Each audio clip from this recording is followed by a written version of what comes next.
Hello everybody, welcome back to my another video. So today we'll be talking about how to use Grindr Selfie verification. So let me tell you guys, Grindr Selfie verification generally involves two distinct processes. One is voluntary profile verification, which is a badge showing your photos match your real life appearance, and the other is mandatory age assurance, using video selfies to prove you are 18 plus.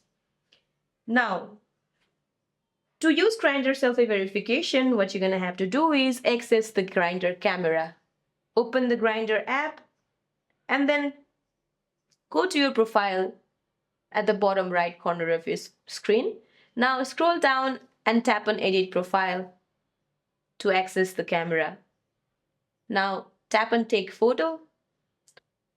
Now once you open a camera for age verification, you will be prompted to take a short video selfie following instructions to move your head or camera. Now hold the camera directly in front of your face in a well-lit area without masks or heavy filters. If successful, your profile will be updated or you will gain full app access. For age, if the selfie fails, you may need to retry or in some cases provide a photo of your ID for age disputes. So that's it for this video guys. I hope you like this video. See you in my next one.